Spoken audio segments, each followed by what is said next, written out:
Magandang umaga po sa ating lahat mga kapatid. Magandang umaga po, Father. Araw ng Sabado, sa ikatlong linggo ng Kwaresma, ang pagsasagawa natin ng 24 hours vigil.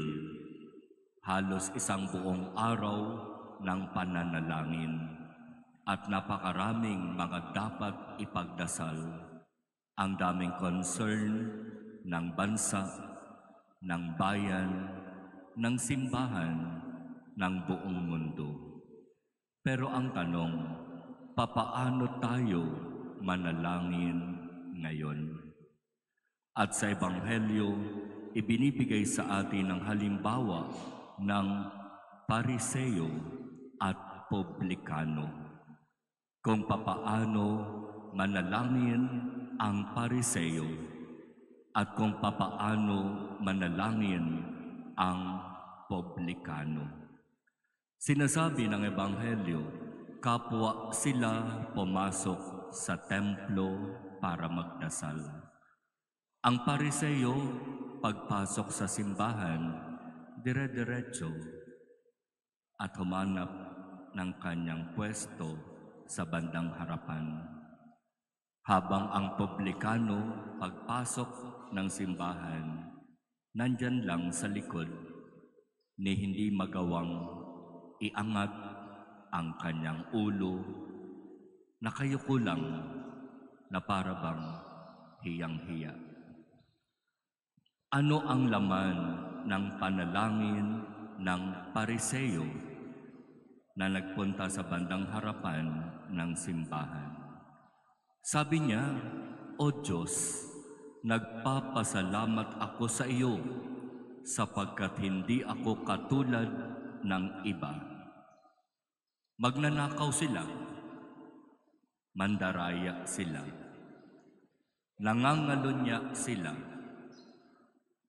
At salamat, Panginoon, hindi ako katulad nung Publikanong kasabay kong pumasok. Salamat, Panginoon, hindi ako katulad nila. At nagbigay na siya ng litanya ng kung ano ang kanyang ginagawa. Nag-aayuno ako, nagsasakripisyo, nagbibigay ng ikapu. Ako ay nagbibigay ng kung ano yung gusto kong ibigay. Tumutulong kung kailan ko gustong tumulong, kung sino ang gusto kong tulungan. Halos yan yung laman ng dasal ng Pariseo. At sabi ng Ebanghelyo, ang Publikano na nandun lang sa likod, na hindi maitaas ang ulo, ang kanyang dasal, "O Diyos, mahabag po kayo sa akin na isang makasalanan." Ganon lang kasimple, ganon lang kaigsi ang dasal ng Publikano. At pagkatapos, sabi ng Ebanghelyo, paglabas ng simbahan, mas kinalugdan ng Diyos ang dasal ng Publikano kaysa sa dasal ng Pariseo. Ang paalaala, sa ating pananalangin, huwag tayong gumamit ng maraming mga salita. Huwag tayong maglitanya ng kung ano ang sa tingin natin magaganda nating nagagawa. Hindi iyon kailangan sa panalangin, sapagkat ang totoo, alam ng Diyos ang lahat. Kaya kung lalapit tayo sa Diyos sa pananalangin, isipin nating mabuti, meron ba tayong pwedeng ipagmalaki sa Diyos? Kapag lalapit tayo sa Diyos sa pananalangin, kailangan ba tayong mag-enumerate ng kung ano ang mga bagay na ating nagawa o naitulong. Di ba hindi? Sapagkat sa harap ng Diyos, ang nakikita niya sa atin ay ang ating pagiging makasalanan.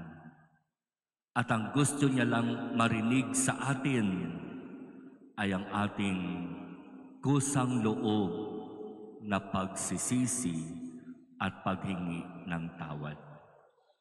Kaya iyon ang dahilan kung bakit ang panalangin ng publikano ang pinakinggan kaysa sa panalangin ng Pariseo.